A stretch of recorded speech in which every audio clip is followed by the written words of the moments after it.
ভাই কালকে তো হ্যাপি নিউ ইয়ার। তাতে আমাদের কি? এটা তো রোমানদের থেকে নেওয়া খ্রিস্টানদের একটি উৎসব। প্রত্যেক জাতিরই তো উৎসব আছে, তাই না? হ্যাঁ, অবশ্যই আছে। মুসলমানদের বছরে 2টি ঈদ, হিন্দুদের খ্রিস্টানদেরও রয়েছে। আরে খালি বাদ দে, ও সব নিয়ে নিয়ে রেখে লাভ নেই। হ্যাঁ, সমস্যা নেই, হবে না।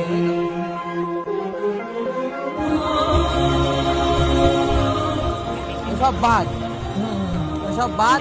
বাড়ির সামনে তো মনে করো শিয়াল তেরা। এই সাউন্ড বক্স আনতে গেছে কে কে? ভাই রতনা সাকিব গেছে। এই হ্যাঁ বসো।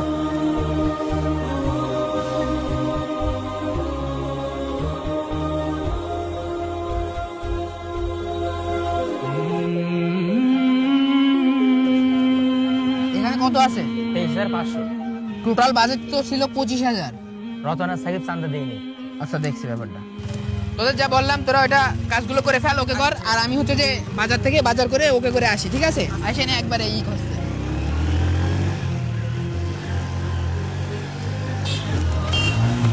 Happy new year 2021। ওই যে কোনারাই লেখা, বুঝেছিস? রাস্তার মাঝখানে হ্যাঁ, যাতে সবার চোখে পড়ে সেরকম যে লেকচার। হ্যাঁ,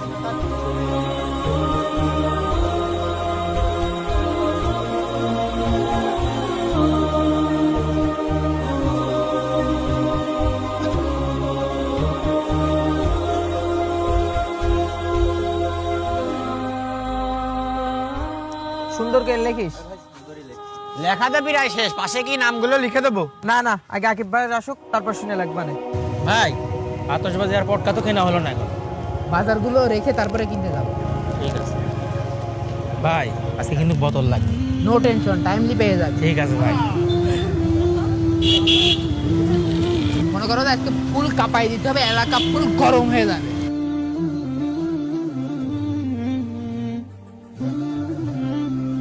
আরে বাজার নিয়ে চলে আইছিস? সব ঠিকঠাক বাজার করেছিস তো মানিক? হ্যাঁ হ্যাঁ, গোষ্ঠটাও রাখ।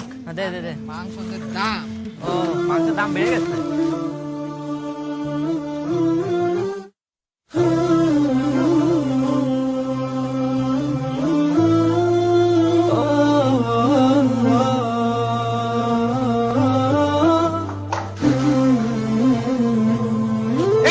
এটা তুই কি করলি? সরি ভাইয়া, আমি তো দেখিনি। সরি বললেই কি সব ঠিক হয়ে যাবে? এই ওই জায়গায় কি হলো রে? এই ছেলেপেলে সামনে তো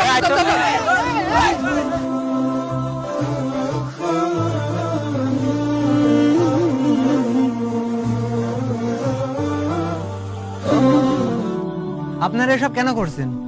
কালকে নিউ ইয়ার, আমরা এনজয় করার জন্য করছি। এই দিনে আনন্দ ফুর্তি বা পিকনিক করার পারমিশন আপনার ধর্ম দেয় কি? What is the problems? সমস্যা কোথায়? অনুমতি না দিলেও নিষেধ তো করিনি। আপনি কখনো জানার চেষ্টাই করেননি। আল্লাহর রাসূল বলেছেন, মান তাশাব্বাহু বিকওমিন ফাহুয়া মিনহুম। যদি কেউ কোনো জাতির অনুসরণ করে তবে সে ওই জাতির অন্তর্ভুক্ত বলে গণ্য হবে। নিউ ইয়ার সেলিব্রেশন তো রোমান পুতলিকদের থেকে আসা একটি সংস্কৃতি, যা খ্রিস্টানরা গ্রহণ করেছে। আর আপনারা খ্রিস্টানদের অনুসরণ করছেন। এই অশ্লীল অনুষ্ঠানটি ব্যাপক প্রচারণার মাধ্যমে পুরো দুনিয়ায় ছড়িয়ে দেওয়া হয়েছে, অথচ আজ থেকে 6-7 বছর আগে দিনটির নামগন্ধ পর্যন্ত ছিল না। You are right. কিন্তু আমরা এই দিনটি পালন করলে তাদের লাভটা কি? তারা চায় আমাদের মুসলিম সমাজে গান, নাচ, মাদকতা ইত্যাদি ছড়িয়ে পড়ুক, যাতে তারা সুকৌশলে মুসলিম জাতিকে ধ্বংস করতে পারে। একবার ভেবে দেখুন তো, নিছক আনন্দের জন্য নাচ গান, আতশবাজি, পটকাবাজি, বেহায়াপনা, অর্থের অপচয়, এগুলো কেন করছেন আপনারা? আপনি যাদের অনুসরণ করবেন তাদের সাথে আপনার হাসর হবে। তো এবার আপনি সিদ্ধান্ত নিন, মুমিনদের সাথে আপনি হাসর করতে চান না খ্রিস্টানদের সাথে? আমার সাথে আসুন। আপনি যাদের অনুসরণ করবেন তাদের সাথে আপনি হাসর করবেন। তো এবার আপনি সিদ্ধান্ত নিন।